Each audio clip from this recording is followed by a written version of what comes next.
Hey there, it's Sean Kevelighan with III for another executive exchange. Joining me today is the Chief Actuary for the National Council on Compensation and Insurance, Donna Glenn. Welcome. Thank you. It's great to be here. Yeah. Thank you for this opportunity.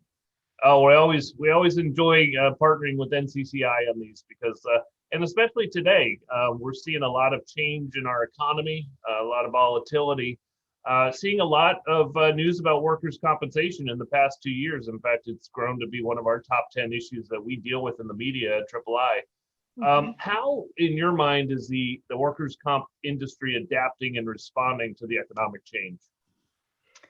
Well, I think it's responding and adapting quite well, remarkably well, I would say. And let me share my perspective on that.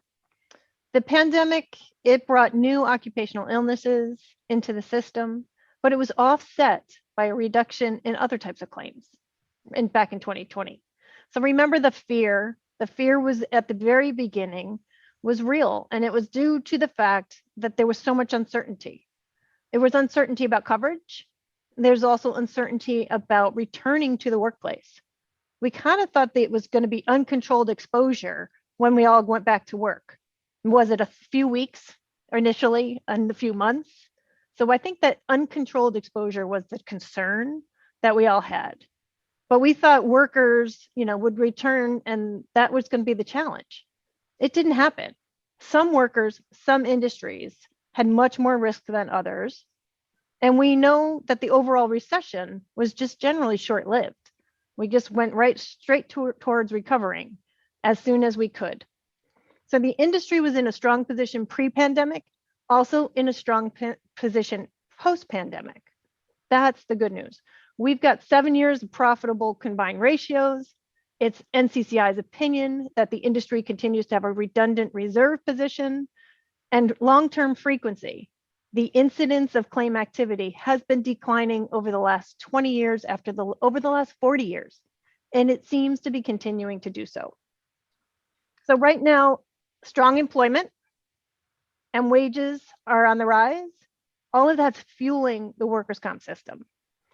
And what's really interesting, unemployment, you've seen the numbers, 3.5% in July, 3.7% in August. Those are quite remarkable. The strength of the labor market is awesome. But what's interesting, my last point on this one is every recession has a story. We try to compare ourselves to the Great Recession. It can't happen. This recession had a unique story. Every state has a unique story, and every industry has a unique story to tell. I could be here all day.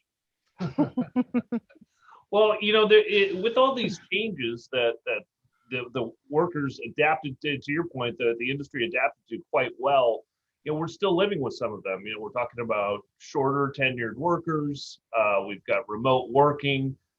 Wages are because of a strong labor market. We've got wage strength. So what does this all mean for the future of the workers' comp industry, you think? So let's unpack that little by little in the labor market dynamics. So first you had this great pause. I called it the great pause. And then there's also some people called it the great reset, right? And which is leading us to the great recovery.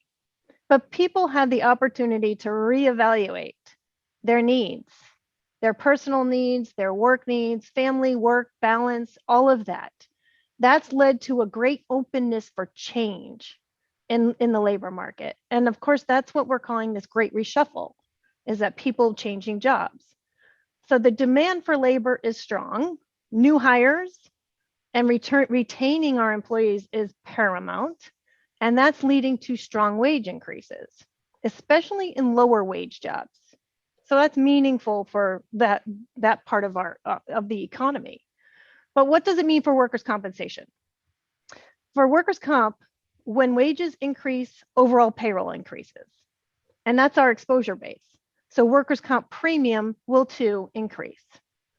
But in indemnity benefits, that's the dollars that are paid for the lost time away from work. That also is tied to wages. So that will also go up. But wages, premiums, and these benefits typically stay in balance. So that's the first story about wages. So next, when we think about the claim activity, due to all of the movement in the labor market, We call that activity frequency. And the question is which part of the frequency trends will persist in a new normal, and which of those might be temporary? So overall, frequency declined way down in 2020, and it was because of the business shutdowns, right? And then when we came back, as businesses opened up, the incidence of claim activity on the jobs also came back. And it's quite interesting. Today, we find ourselves with a significant amount of remote work, and that's reducing overall claim frequency. We've had fewer slips and falls in an office environment. I don't know where you are today. I'm in the office, but there's not many people out here. So it's reducing the claim activity, and it's kind of like a new normal for us. Oh. And this whole idea of remote work and flexible work, is there a 5-day work week and 5 days in the office? There's no 5 days in the office. I don't think that's happening. But there's also upward pressure for short tenured workers. So what does that mean? We're hearing this varies by industry.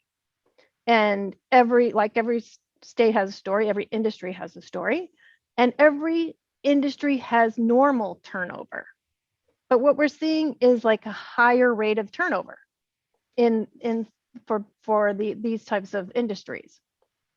We see it the most in leisure and hospitality, and that tends to be a lower hazard industry. But think about the opposite end of the extreme. It's different for manufacturing, transportation, and warehousing. Those are coming back from an economics perspective, but there's a lot of short tenured workers there. They have less experience, they have less training, so the potential is there for more claim activity. So we're watching this very closely, but it doesn't seem to be a significant concern because you have the offsetting trends: remote work, short tenured work. Mm-hmm.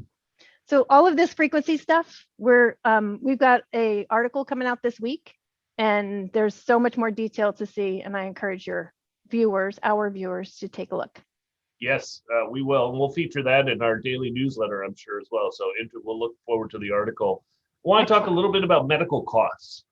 They've been fairly stable, as I understand it, of late, but there are now some that are talking about medical costs being at a point where they're just going to explode and get out of control again. What is your NCCI's view?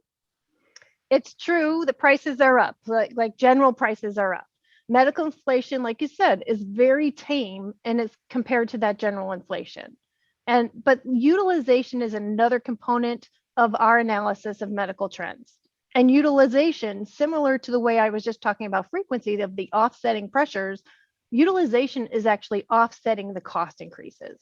So for overall cost of claim, the total cost of claim on the medical side has been somewhat stable. That's what we're looking for and that's what we're talking about when we say it's tame. So the costs indeed have grown. But when you think about it this way, the work comp industry has benefited greatly from regulation. Regulations have created medical fee schedules, treatment guidelines, and prescription drug formularies. And these vary in their effectiveness across the states, but in general, they contribute significantly to the cost control in our workers' comp system. Now you have this thing that offsetting utilization patterns. So what do I mean by that? More and more procedures are not happening in a hospital environment. They're happening in an outpatient environment. They're happening in an ambulatory service center. So gone are the days when you had to be in the hospital for 5 days for a knee replacement. That's happened really quickly. You're in and out in the same day. And of course that varies too by the patient, right? So that's not necessarily everybody has that same experience. So we are seeing changes in those patterns and shifts in the types of medical spend. So that's contributing to the overall severity as well. We're also seeing fewer surgeries, more people, more therapy, more physical medicine rather than surgery. So that also is kind of helping to keep the overall cost down. And then lastly, the prescription drugs, that too is keeping costs down because the cost of opioids has is moving out of the system.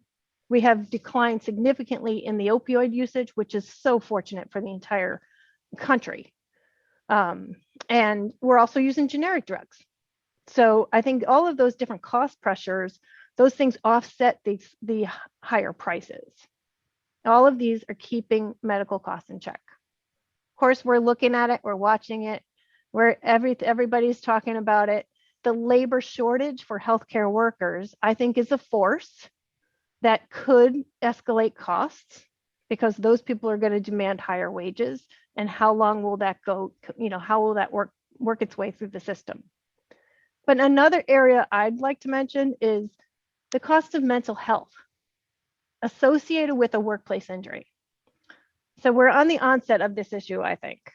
So PTSD, as you know, like first responders and the experience of PTSD, that comes up for us in workers' compensation. But mental health is a much broader issue than PTSD. So I think we've got to be very mindful in the system about how we take care of folks, take care of the workers. Interesting. This is all very helpful. Workers' comp, like I said, there's so much change happening in the workplace. But your point is that the industry of workers' comp insurance has been quite resilient, and that's been a story for several years now. I know, at least on the underwriting side of it. So, Donna, I want to thank you for your time, and thank you for being such a trusted source on workers' compensation. Is there anything else we should know? So it's an honor. It's an honor to be here today representing NCCI. We're representing the workers' compensation industry. It's an industry that has protected employers for more than 100 years. You know that. And NCCI is celebrating our 100th year next year. Wow. But while we're planning our celebrations, we're also very focused on the future.